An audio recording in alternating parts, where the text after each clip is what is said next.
Go, please. All right, so here, what we're gonna do, from here until probably the end of next week, we're gonna be talking about Andrew Jackson. All right, he is the seventh president and one, pretty much up until, wait a minute. Pretty much up until, there have been some other controversial presidents, but Andrew Jackson, and I would put Jackson and Trump in like the same exact category because they are so similar. It is crazy. They both have these like ridiculous personalities that are, you know, bigger than life. They have these very controversial policies. Come over here. Looks like we're in another place. They both end up in contested elections. They both call foul on those elections. There's so many similarities. But the most important one is that they are both populist presidents. When I say populist, what do you think that means?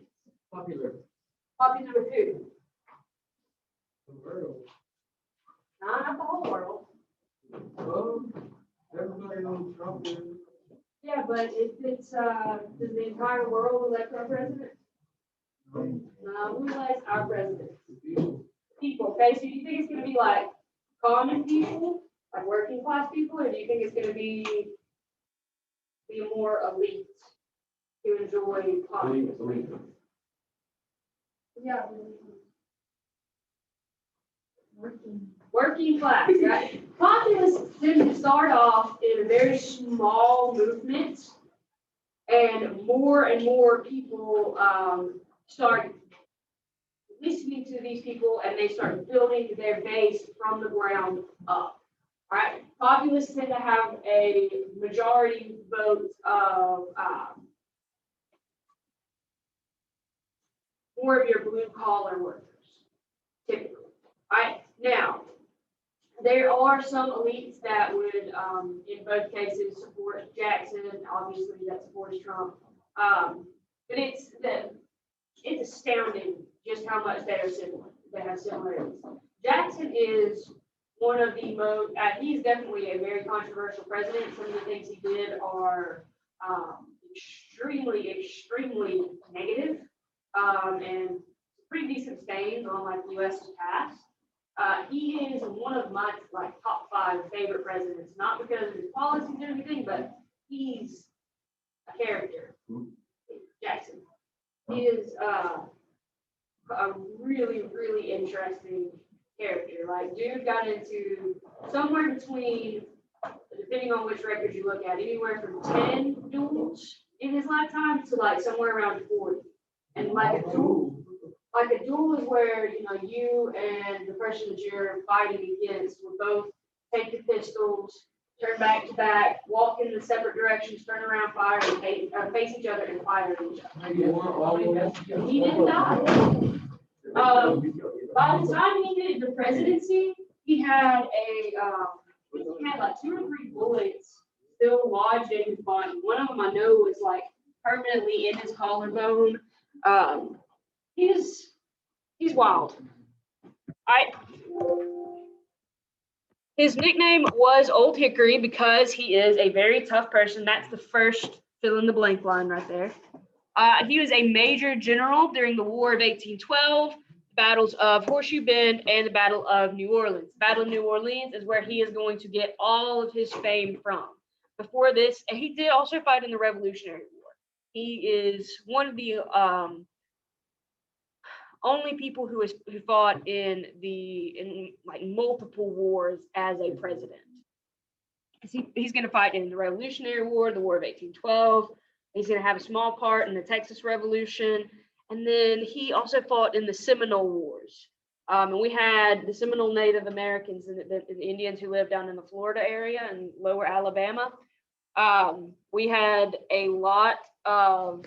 You see a lot of clashes between settlers and the Seminole Native Americans, especially over Florida. But the problem is that the Spanish owned Florida, So any of our fighting with the Seminoles is going to also spur fighting with the Spanish. So Jackson, during his raids on Native Americans in Florida, he was trying to, get the settlers more land, and against the orders of the president, against the orders of his commanding officers, against everybody's orders and most common sense, he goes into Florida anyway and takes over a huge lot of land, pushes the Seminoles back even further, and starts a portion of the tension that's going to build into the war with Spain. So, pretty interesting dude. The election of 1824. This is going to be the first big election that he is a part of. John Quincy Adams is who he runs against. John Quincy Adams is like your establishment person. He is the son of a former president. He's been in Congress since the inception. He's technically a founding father. And he favored internal improvements, things that the federal government could do, creating national roads, creating canals, anything that the federal government could do of the infrastructure of the nation. He wanted the federal government to do that. All right. He is going to go up against Jackson in 1824.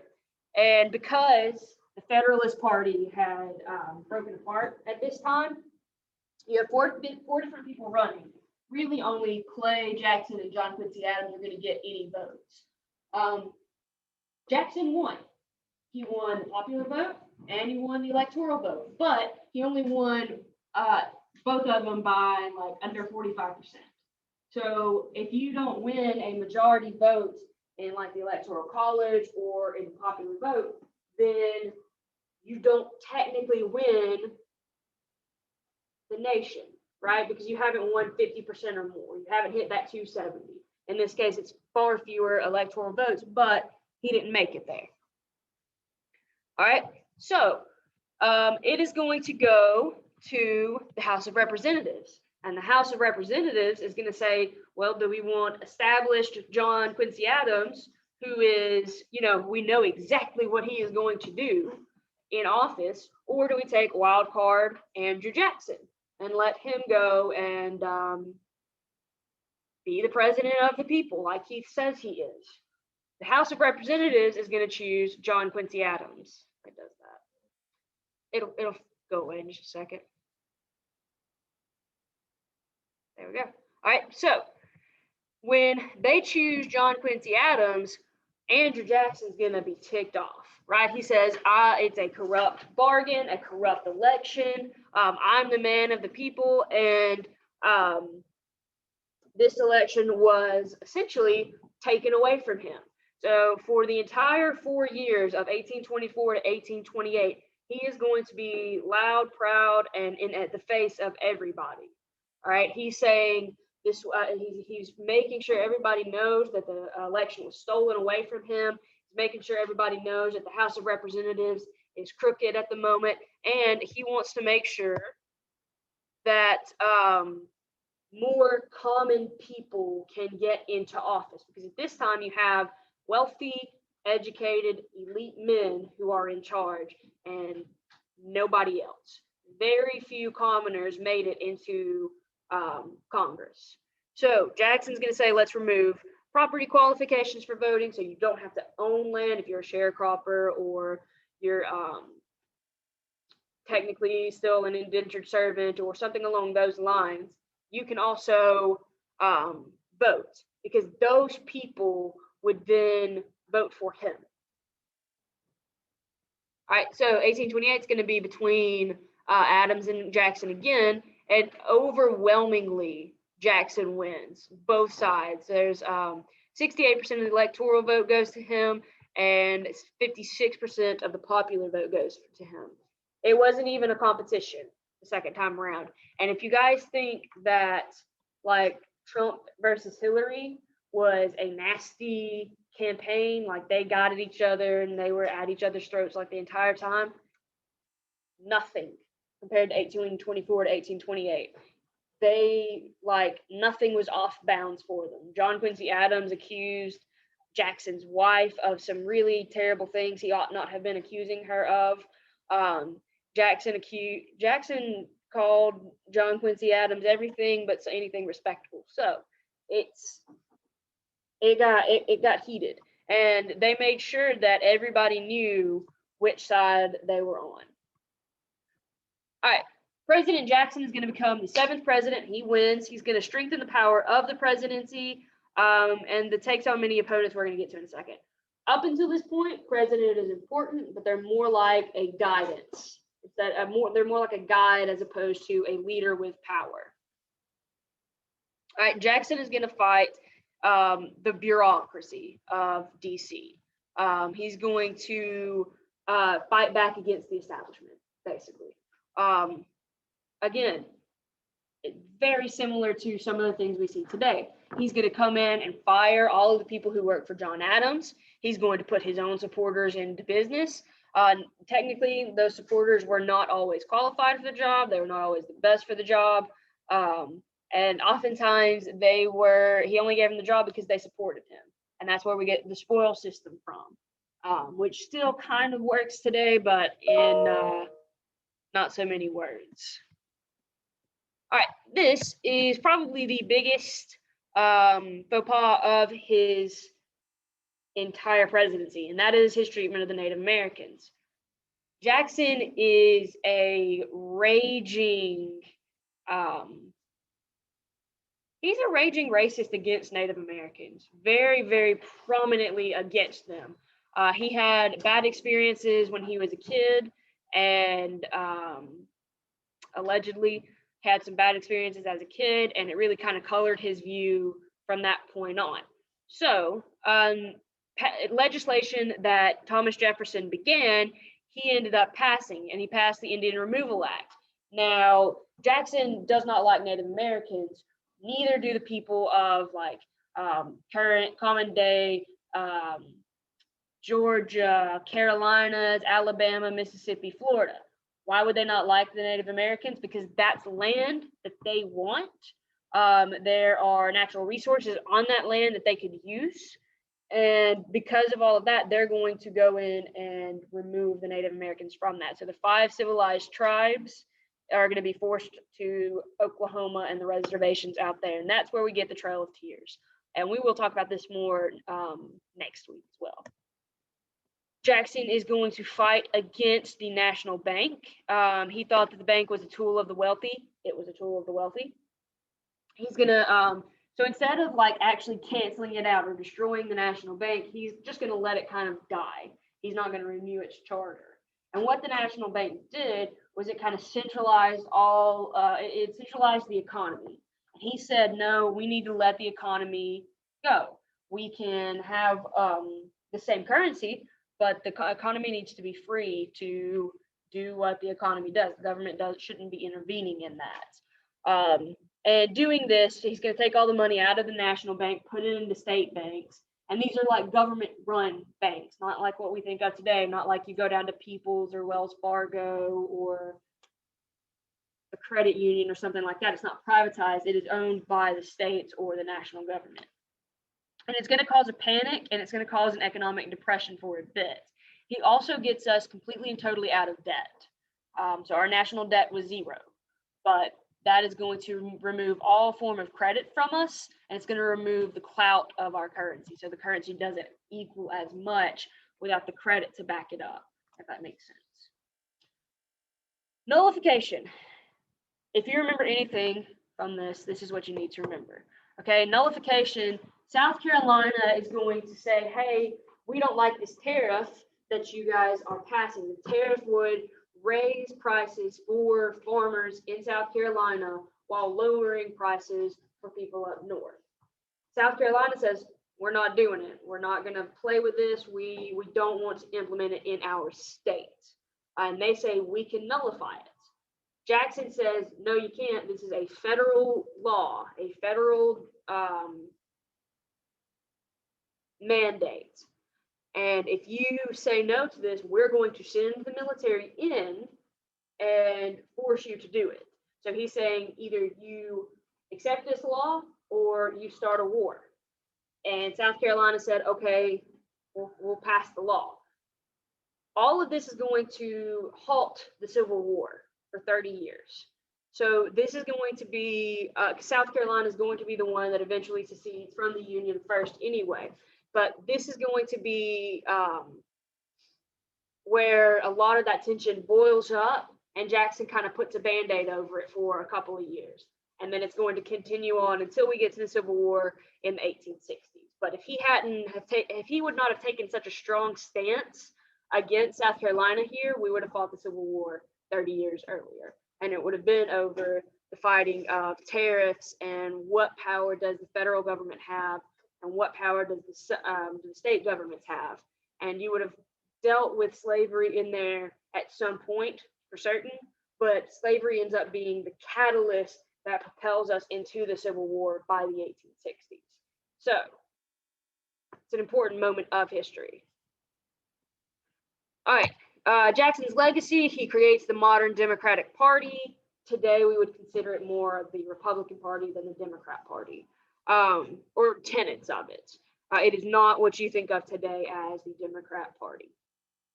He thought that we needed a protection of popular democracy, that's the populist portions, and then he expanded the use of the presidential veto, which just means he gave a little bit more legitimacy to the presidency. All right, that is all you have to know from this PowerPoint. All right, if you guys did not take notes, you need to make sure you do this because it is the easiest grade you will get this week. So go do that, turn it in, get a couple of gimme points. 2 seconds, and yeah. All right, yeah, like a little bit more than 2 seconds, but hold up. If you guys have not done this, the Age of Jackson Interactive Notebook. All right, this is going to go through all the things we just talked about. It's just going to go into it a little bit more in depth. It's got links. You can click on them, and it'll give you the answers. All right, you do not have to worry about, it's got places to put pictures in. Don't do that part, okay? Don't worry about putting pictures to it. It loads up, that is. There we go. There it is.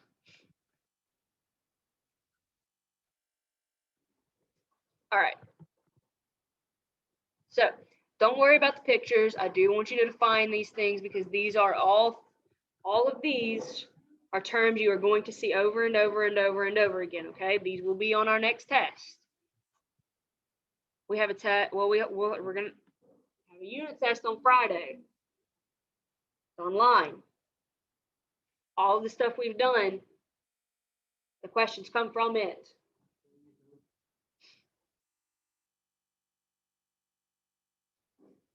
It's online. No, don't cheat. But yeah, you can use your notes. I'll say the quiet part out loud, Caesar. All right, if you click on these blue links right here, it'll take you to readings that you can do that will answer these questions. Don't worry about the images unless you just want to do it, which is fine if you want to. You may work on this with a partner, okay? But this is your assignment for the rest of the day today, all right? Otherwise, yeah, I'll give you 5 extra points at the end of it. All right, so this is what you're working on today. I'm going to let you guys do this and any makeup work that you need to do. All right, do you guys have any questions, comments, concerns about anything? Now would be the time for them. All right, you guys are good to work then, okay?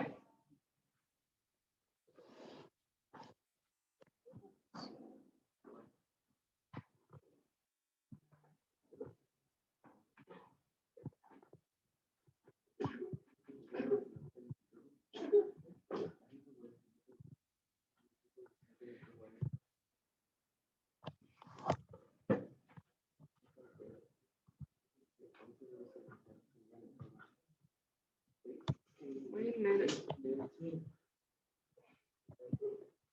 Jay, can you hear me at all? Yes.